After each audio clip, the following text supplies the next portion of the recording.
everybody, welcome back to One Take Wednesdays with Timmy. Today we're going to be installing a Zautomotive front-facing camera into our 2018 Jeep JL Sport. Now this particular camera does work with only one of the factory systems. It only works with the Uconnect 8.4 screen. Unfortunately, I don't have the Uconnect 8.4 screen. I only have the Uconnect 4, which is the 7-inch screen. So this system will not directly plug and play into my factory system, but good news is we're actually upgrading to an aftermarket system inside of this unit. Now with this unit, you do need, in order to work with the 8.4, you will have to get the Tazer JL or the Tazer JL Mini. That'll allow you to turn on the settings for the front facing or cargo camera as they call it. So if you do have the factory 8.4 screen and you want to integrate in the front facing camera, Zautomotive has you covered. This has everything you need, plug and play, no wire splicing or anything like that. This will come with everything in the box. Just download the instructions, follow the instructions, and if you already have the Zautomotive Tazer JL or JL Mini, you'll be able to turn those features on inside your Jeep to be able to use it with that 8.4-inch screen. Now in our particular case, no 8.4-inch screen. Kind of jealous of the ones that have it.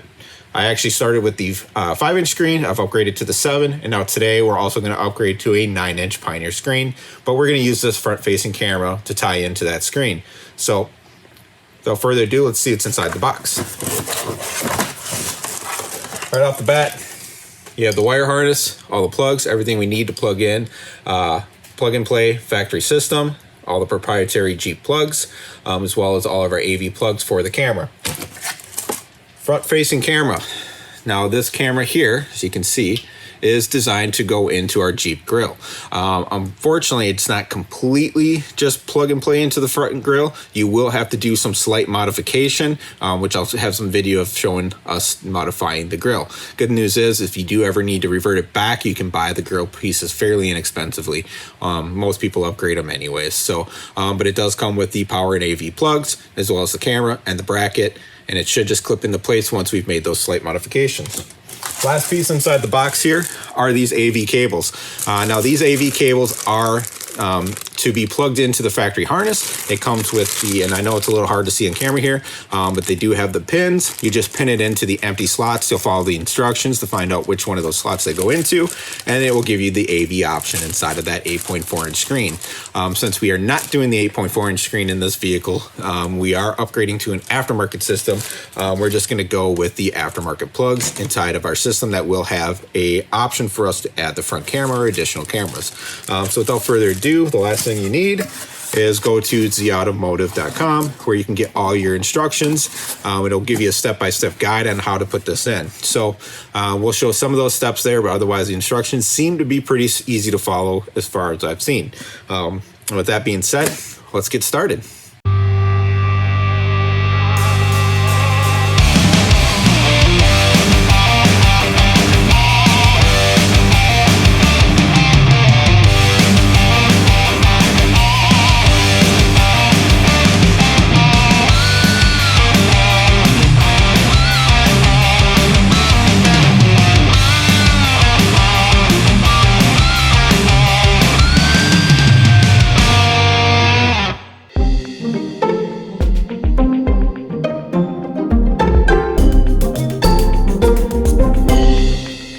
Alright, so that was that simple. Yeah, it might have been a little fast, but it didn't take that long.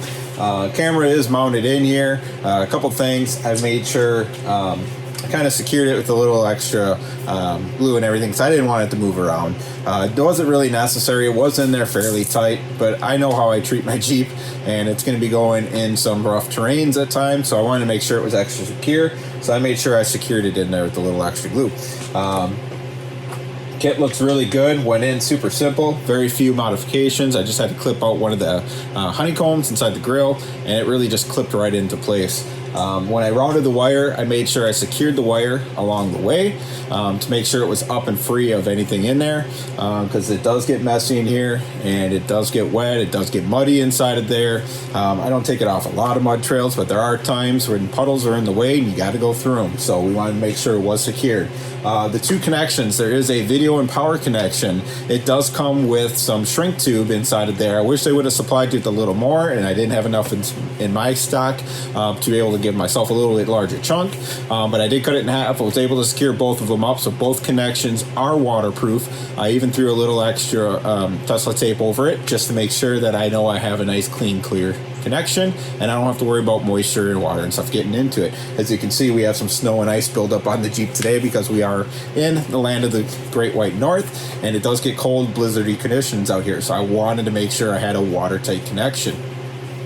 The wire is being run right up the driver's side here along the side wall. I just kind of routed it along with some of the air conditioning line and some of the other wiring in there. I still need to secure the wiring down. Make sure you always secure your wiring. You don't want to leave it loose inside of there. You want to keep it away from anything that's going to be extra hot or anything that nature. The instructions actually tell you to run it through here because we're going to go through the clutch plate.